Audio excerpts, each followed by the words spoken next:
Man. All right. Start with an opening statement and we'll open for questions. Well, it feels good coming in, and I feel like every time I came in here, it was like a violin, you know, sad story. But I've been feeling really good about our group.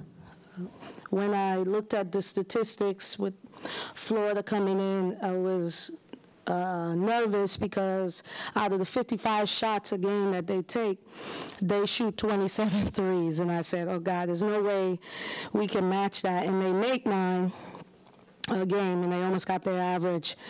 But we knew that we couldn't let that get out of hand, and they kind of rattled, I think, 3 of those off in the last minute. So for the most part, we held them to about five made threes for the majority of the game. So anytime we're high assists, we have a chance for success. So really proud of our group, and you know, we're just going to continue to build off of this. You think this was about as complete of a game as y'all have been able to play this season? Oh, there's no question. To me, this was our best win. I mean, everyone's Kentucky, but like I told you guys, I didn't even think we played well. You know, Crystal did not score a point in the first half. We had 34 points. I mean, when Crystal didn't score in Kentucky, we had 15. You know, how painful is that? And everyone's starting to get in their groove and understand their role and their place, and 20 assists, you know, 14 to 16 from the free throw line. We shot, oh my gosh, 50% from the field. Like, come on. This was our best game so far this year. Kara said she thought this was the first time that y'all had tried in this building in a long, long time. Yeah. What was different effort-wise to what you'd seen? Well, you know, the 50-50 balls, we were hungry.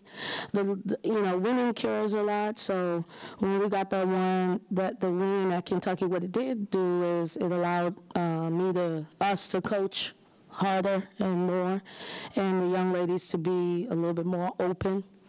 And so there's like locked in, like they believe, they trust, and that takes a long time to happen, and it's really tough to convince someone to trust when you're not winning. So I thought that everybody gave their all, from people diving to on the ground. Taylor Smith, that big stop, to me, that won the game. That jump ball that she forced, I mean, that was incredible.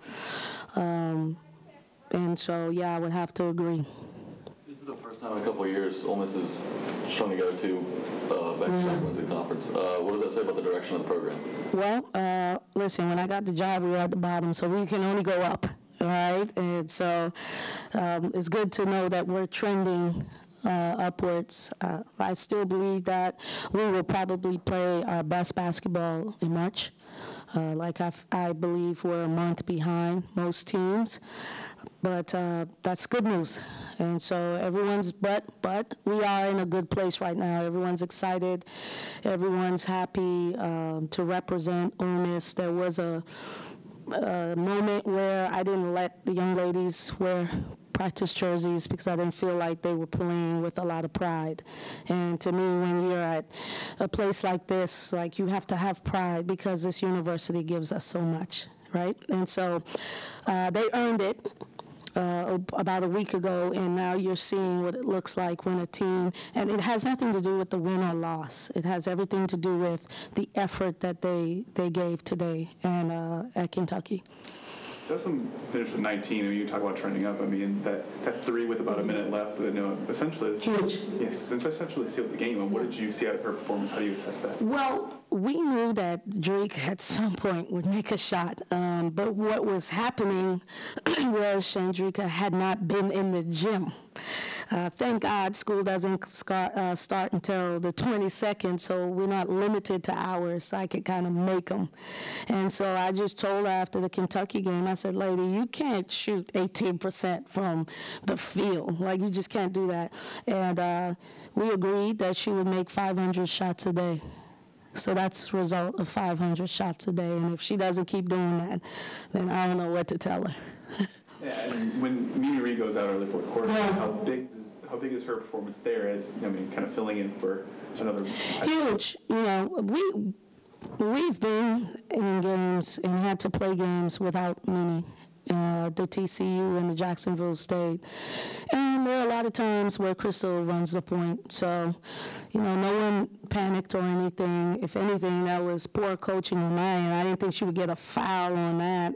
I thought I could milk maybe a minute and then get her out. But, you know, this group, we've been through a lot. When you lose, you go through things, and you realize that the only way that you can get out is together. So, you know, we really believe in each other, and the camaraderie is definitely growing every day.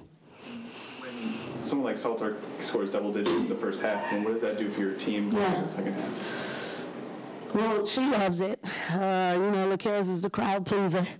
And so it gives us a tremendous boost. But we're used to LaCares scoring. I thought when she took that charge, I thought when Taylor just confidently made her shots and Drake starting off with those threes, you know, that really set us up. Right then and there, when she hit her first couple shots, I said, oh, we're going to win this game. I just felt so confident because we've seen a lot of those go in and out the past 3 games. So we felt comfortable, and Jalea had been playing better, Cece, and we wanted to take 3 charges this game, and we may have taken 4, so, you know, it's big for us, especially getting ready to go on the road to a team like Vanderbilt. Yeah, and how would you assess the SEC as it is now?